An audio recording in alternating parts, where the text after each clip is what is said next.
ఇక parade grounds లో కేంద్ర మంత్రి రాజ్నాథ్ సింగ్ మాట్లాడుతున్నారు. ఇప్పుడు లైవ్ చూద్దాం.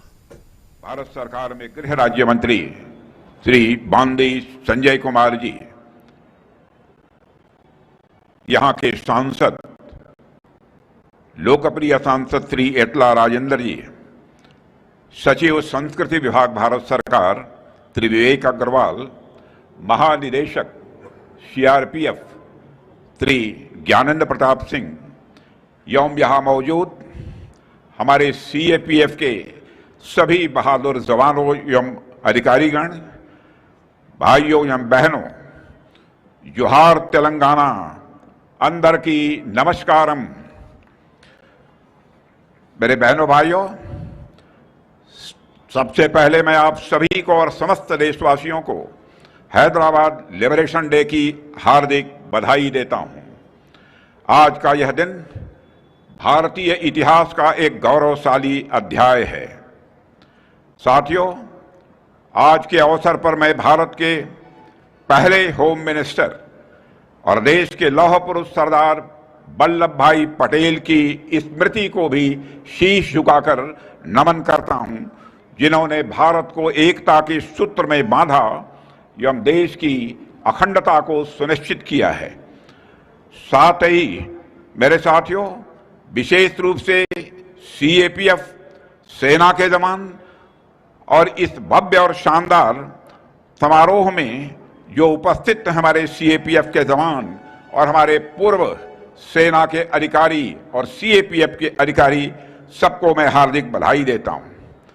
आपने इस आयोजन को सफल बनाने में जो योगदान दिया है, जो आपने मेहनत की है, मैं तहे दिल उसकी भूरी भूरी प्रशंसा करता हूं। मेरे साथियों, आज ही कि इस आयोजन में संस्कृत के रंगों से जुड़ने के लिए सारे कलाकारों को और उनकी पूरी टीम को तहे दिल में हार्दिक बधाई देता हूं। साथियों, और यह दिवस 17 सितंबर एक धूमधाम के साथ हैदराबाद मुक्ति दिवस के रूप में मनाने का निर्णय जो हमारे यशस्वी प्रधानमंत्री श्री नरेंद्र मोदी ने लिया है, उन नरेंद्र मोदी जी का भी मैं अभिनंदन करता हूं। और आप जानते हैं आज उनका जन्मदिन है, इसलिए मैं अपनी तरफ से, आप सभी की तरफ से उनको मैं हार्दिक बधाई देता हूं। साथियों, आज का यह दिन भारतीय इतिहास में एक बड़े ही महत्वपूर्ण माइलस्टोन यानी मील के पत्थर के रूप में जाना जाता है। हम जिस हैदराबाद लिबरेशन डे की स्मृति को ताजा करने के लिए आज यहाँ एकत्रित हुए हैं, वह हमारे इतिहास का एक बहुत ही निर्णायक और गौरवपूर्ण अध्याय है। साथियों, इसकी आज शायद कल्पना करना भी यह मुश्किल होगा कि भारत तो अगस्त 1947 में आजाद हो गया था, मगर भारत के नॉर्थ और साउथ को जोड़ने वाला एक बड़ा इलाका हैदराबाद यह भारत का हिस्सा नहीं था। यानी आजाद होने के बावजूद भारत एक न होकर कई टुकड़ों में बटा हुआ था। यह एक ऐसी स्थिति थी जिसमें भारत की एकता और अखंडता दोनों हमेशा खतरे में रहने वाली थी। ऐसे में भारत के आयरन मैन माने जाने वाले सरदार वल्लभ भाई पटेल ने जो किया, वह आज हमारे इतिहास में सुनहरे अक्षरों में दर्ज है। साथियों, 1947 में भारत ने जब आज़ादी हासिल की, तब हमारे सामने अनगणित चुनौतियां खड़ी थी। विभाजन की त्रासदी थी, सांप्रदायिक दंगे हो रहे थे, रिफ्यूजी क्राइसिस थी, संसाधनों की कमी थी और अंग्रेजी हुकूमत से मिली जर्जर प्रशासनिक व्यवस्था थी। इन सब के बीच सबसे बड़ी चुनौती थी 565 रियासतों का भारत में विलय। यह कार्य असंभव सा था। जब भारत ने आज़ादी हासिल की थी तो देश बिखरा हुआ था। सैकड़ों रियासतें थीं, सैकड़ों राज्य महाराज नवाब थे, उन सभी की बहुत अलग अलग मांगे भी थीं। कई तो अपना खुद का देश भी चाहते थे। भारत की एकता पर सवालिया निशान लगे हुए थे। ऐसे समय में लौह पुरुष सरदार वल्लभ भाई पटेल ने सूझबूझ, साहस, दूरदृष्टि, अद्वितीय नेतृत्व और संकल्प के साथ असंभव काम को संभव करके दिखाया था। साथियों, रियासतों का भारत में उन्होंने विलय कराया, भारत को उन्होंने एकता प्रदान की, एक सूत्र में पिरोकर अखंड भारत की नींव यदि रखी थी तो हमारे सरदार वल्लभ भाई पटेल ने रखी थी। स्वतंत्रता के लगभग 12 वर्ष बाद डॉक्टर राजेंद्र प्रसाद जी ने लिखा था, भारत के पूर्व राष्ट्रपति ने, कि यदि आज भारत एक है तो यह बहुत हद तक सरदार पटेल की स्टेटमैनशिप और प्रशासनिक क्षमता के कारण ही यह संभव हो पाया है।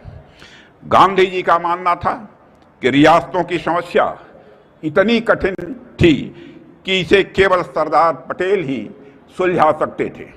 महात्मा गांधी ने लिखा था, the problem of the state is so difficult that you alone can solve it.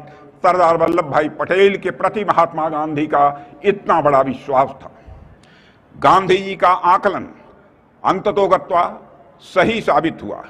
Sardar Patel ने राजनैतिक परिपक्वता और कुशल रणनीति के बल पर रियासतों को शांति से भारत में मिला लिया। भारत और भारत के लोग सदैव सरदार पटेल जी के ऋणी रहेंगे। मेरे बहनों भाइयों, यह मैं विश्वास के साथ कह सकता हूं। साथियों, पर हैदराबाद के मामले में आप जानते हैं, बातचीत पूरी तरह से विफल हो गई थी। निजाम ने स्टैंड स्टिल एग्रीमेंट तक का सम्मान नहीं किया। तब सरदार पटेल ने निजाम को दिखा दिया कि शास्त्र नीति के साथ भारत शस्त्र नीति को भी जानता है। सरदार पटेल के नेतृत्व में भारत ने ऑपरेशन पोलो प्रारंभ किया। आज उस ऑपरेशन के विजय की वर्षगांठ हम सभी मना रहे हैं। 17 सितंबर वह तारीख है जब सरदार पटेल ने भारत विरोधी निजाम को भारत में विलय के लिए विवश कर दिया था। लेकिन 17 सितंबर केवल एक तारीख या दिन मात्र नहीं है, बल्कि यह दिन यह भी संदेश देता है, इस बात का भी संदेश देता है कि भारत की एकता, भारत की अखंडता के हर दुश्मन को सिर्फ कुछ यदि मिलेगी तो केवल और केवल पराजय मिलेगी। मैं हैदराबाद मुक्ति दिवस के अवसर पर ऑपरेशन पोलो में भाग लेने वाले सभी नायकों के साहस को याद करता हूं और साथ ही उनको मैं शत शत नमन करता हूं। साथियों, मैं मानता हूं कि ऑपरेशन पोलो केवल एक सैन्य अभियान नहीं था, यह सरदार पटेल का एक निर्णायक या प्रहार था जिसने रजाकारों के षड्यंत्र को चकनाचूर कर दिया और हैदराबाद को मां भारती की गोद में लाकर बैठा दिया था। बेहद अफसोस की बात है कि आजादी के बाद 7 दशकों तक इस ऐतिहासिक घटना को याद करने और उसे उचित सम्मान देने का काम जो सरकारों के द्वारा किया जाना चाहिए था वह नहीं किया गया। मैं पूछता हूं कि किसी ने युवा पीढ़ी को उस दिन के महत्व से जोड़ने का प्रयास क्यों नहीं किया? क्योंकि पिछली सरकारें अपनी तुष्टीकरण की नीतियों में फंसी रहीं और डर के कारण इस दिन को मनाने से भी लगातार वह बचती रही हैं।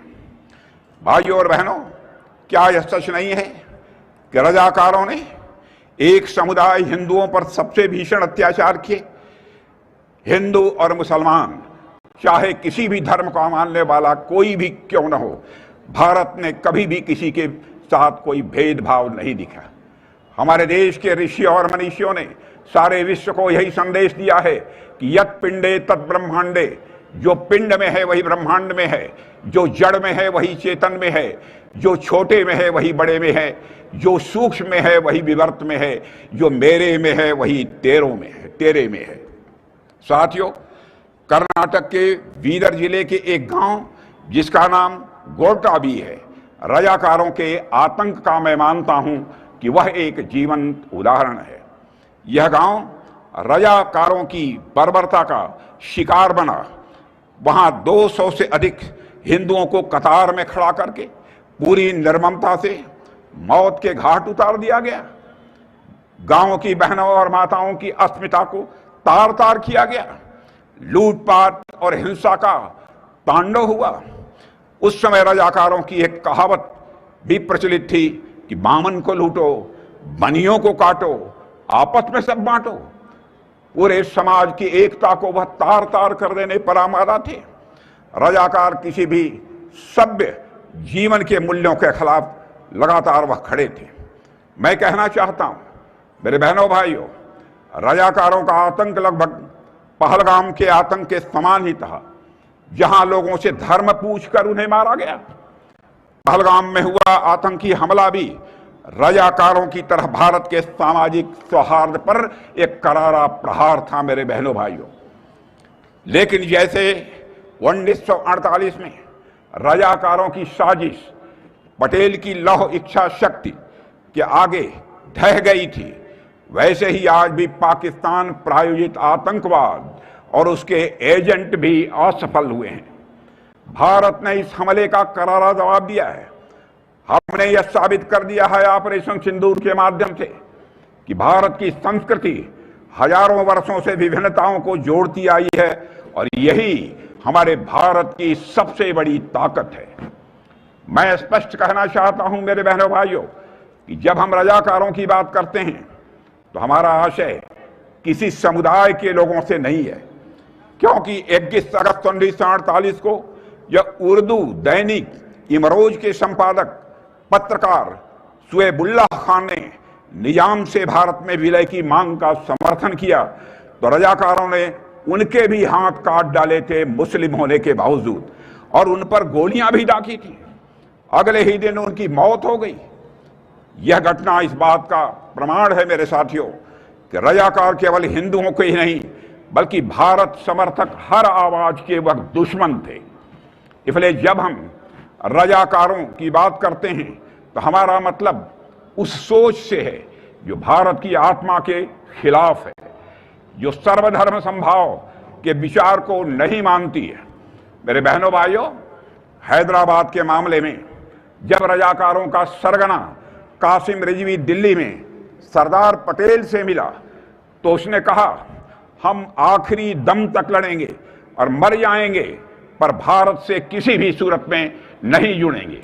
तो सरदार पटेल ने शांत स्वर में उत्तर दिया, मैं आपको आत्महत्या करने से कैसे रोक सकता हूं। संदेश साफ था साथियों, भारत किसी भी कीमत पर हैदराबाद को अलग नहीं होने देगा। और जब कासिम रिजवी ने यह तक कह दिया था कि अगर भारत हैदराबाद में आया तो 1.5 करोड़ हिंदुओं की केवल हड्डियां और राख मिलेगी, तब सरदार पटेल ने दो टूक कहा, यदि यही निजाम और उसके सलाहकारों की मानसिकता है तो समझ लीजिए कि उनका भविष्य और उनकी रियासत दोनों विनाश के कगार पर है। यह दृढ़ इच्छा शक्ति सरदार वल्लभ भाई पटेल की थी। साथियों, निजाम सिर्फ भारत के खिलाफ नहीं था, वह लोकतंत्र की भावना के भी खिलाफ था। सोचिए, 85% हिंदू बहुल राज्य हैदराबाद पाकिस्तान में विलय के बारे में कैसे सोच सकता था। पर निजाम को अपनी जनता की कोई परवाह नहीं थी। इतना ही नहीं, भारत के खिलाफ खड़े होने के लिए निजाम ने पाकिस्तान को 20 करोड़ रुपए की मदद भी भेजी थी। लेकिन हमारे सरदार वल्लभ भाई पटेल ने घमंडी निजाम, उसके कुटिल सलाहकारों और उसकी खूनी रजाकार सेना को घुटनों पर लाकर खड़ा कर दिया था। हार के बाद निजाम को भारत में विलय करना पड़ा, रजाकारों से उन्हें नाता तोड़ना पड़ा, संयुक्त राष्ट्र संघ में की गई शिकायत उन्हें वापस लेनी पड़ी और लोकतांत्रिक व्यवस्था अंततः उन्हें स्वीकार करनी पड़ी थी। काश उसने यह सब कुछ कुछ महीने पहले कर लिया होता तो उसे हैदराबाद के हिंदुओं की सद्भावना और भारत के मुसलमानों की कृतज्ञता दोनों निश्चित रूप से प्राप्त होती। साथियों, निजाम खुद को हिज एग्जॉल्टेड हाइनेस कहलवाना पसंद करता था। जब ऑपरेशन पोलो के बाद पटेल पहली बार हैदराबाद पहुंचे तो मुस्कुराकर अपने सहयोगी से उन्होंने कहा था, so his exhausted highness is here, so his exhausted highness is here, यानी जो अपने को महान मानता था सरदार पटेल की निर्णायक कार्रवाई के बाद थक कर, टूट कर और हार मानकर खड़ा था सामने। उस दौर की एक तस्वीर आज भी इतिहास के पन्नों में दर्ज है। हैदराबाद एयरपोर्ट पर हाथ जोड़कर सरदार वल्लभ भाई पटेल का स्वागत करता हुआ निजाम, और निजाम फोल्डेड हैंड के साथ पटेल का स्वागत करने आया तो सरदार ने भारतीय परंपरा के अनुरूप उसे नमस्कार